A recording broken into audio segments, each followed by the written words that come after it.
Dr. Von Braun was at Fairchild his last 4 or 5 years of his life, and he was working on educational and communication satellites. And a little later we're going to show part of that, and I'll explain that. But I was with him at his office one day, and he said, you want to go hear a lecture? I said, sure.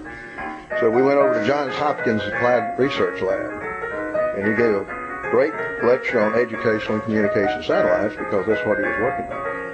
And then right at the end, someone asked, what about Mars? Are we ever going to Mars? So he lit up. Remember now, this is 75, just a year and a half before he died, so he was getting a little feeble at that time. But he did light up, and we're going to take a look at it here in just a minute. And see, you'll get to hear Dr. Von Braun's personal response to what about Mars. He just happened to have some stuff with him, so I think he kept it with him. But that was certainly a thrill for me to hear him give that story. So Mars was always his objective. And then finally, the last time that he came to the aid of UAH in Huntsville was we were trying to get the National Solar Institute into Huntsville. And I set up a Senate breakfast meeting with Senator Sparkman, Senator Baker, Senator Allen, and Von Braun, and we even brought in Ed Teller from the H-bomb, looking for horsepower. Needless to say, like a recent another proposal that wrote on rockets in Colorado, they had better sunshine. But Von Braun made a classic remark. He said, Huntsville gave you the moon, we can give you the sun. I thought that was classic. And I have that tape and all the transcriptions if anybody's interested in that show. So now let's take a few minutes and listen to Dr. Von Braun and see what he has to say about going to Mars from the master himself. Simple Earth terminals and quite simple satellites can be useful for voice communication. Oh yes, that's no question about it. And by the way, this was a very useful demonstration rendered by the amateur satellite.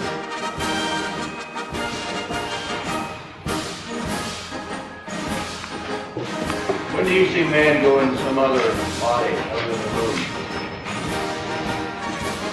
Well, I think the next target for men, other than activities, of course, in low Earth orbit, of which there will be many, will probably be Mars. We have learned a great deal about the planet Mars in the last 2 years, particularly through Mariner 9, which mapped the planet Mars thoroughly and discovered a few geological phenomena on Mars that nobody had expected. For example, Mars has the highest volcano in the world, in the known solar system. That volcano is 16 miles high and has about a total volume twice as much as the largest volcano on Earth, which is the big island of Hawaii, which when measured from the bottom of the ocean is, I believe, only 11 miles high. So this is twice as big, twice as voluminous. And also there's every indication that it was active in a relatively recent geological period, just judging from the very few meteoric impacts on the crater rim. Now another discovery made by Mariner 9 was a canyon on Mars. Imagine Grand Canyon stretching all the way from Miami to Seattle, twice as deep and twice as wide. That is a canyon that was detected on Mars. So this too seems to show that Mars is by no means a geologically dormant or dead planet, but apparently quite active. Now there's of course always a question of lack of water on Mars. There's no doubt about the fact that Mars by and large is pretty arid. But the combination of volcanic heat and of course also water vapor exuded by volcanic eruptions makes it entirely possible that there are oases on Mars where the environment is quite different from the average. You wouldn't expect by looking at the Sahara Desert that there could be oases with palm trees, for instance. And it is for this reason that many people believe that the likelihood of finding even some not very higher forms of life, but at least some higher forms of vegetation on Mars is quite good. Now, I think needless to say, if we do find evidence of life on Mars, the rush will be on again, and man probably wants to follow unmanned exploration. The first two Mars soft landers, unmanned, will be launched later this year and are scheduled to soft land on Mars in the summer of 1976, next year.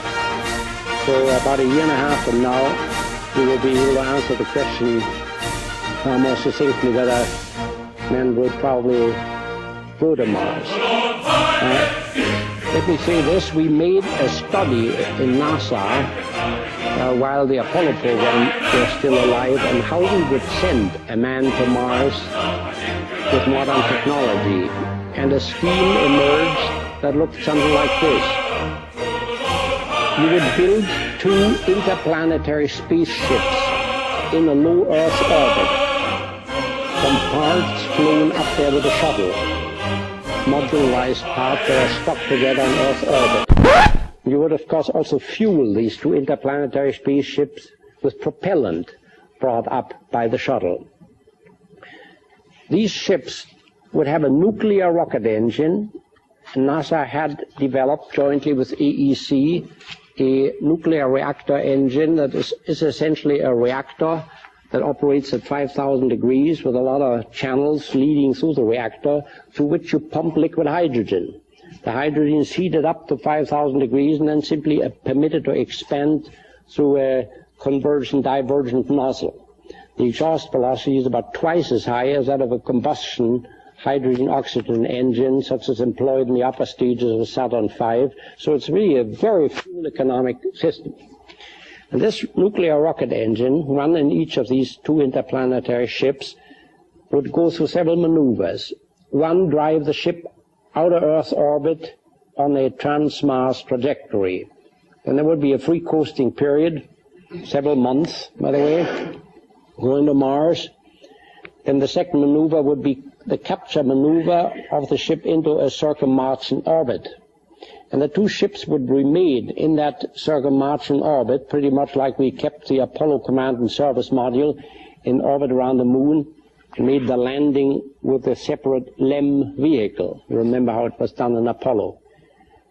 Now, there would also be a separate Martian version of the LEM, a chemically powered vehicle capable of making a soft landing on Mars and the upper stage flying back to the two ships left circling in Martian orbit for a rendezvous and docking maneuver.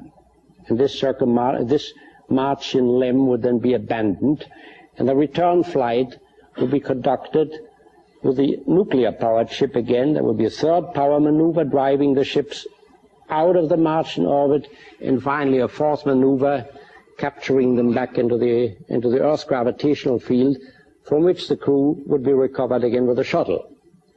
That's essentially the scheme. Now, such a program would roughly cost as much as the Apollo program, not more, but also not less. And I think it would probably not involve 3 people, but a dozen people going to Mars, because the travel time of the entire expedition would be on the order of a year and a half. So you would like to take a cook and a doctor and everything else along. You know, it's a little more like an expedition on a sailing ship, times of Magellan. Well, I tell you, Woman's Lib will see to it that, speaking of women, by the way,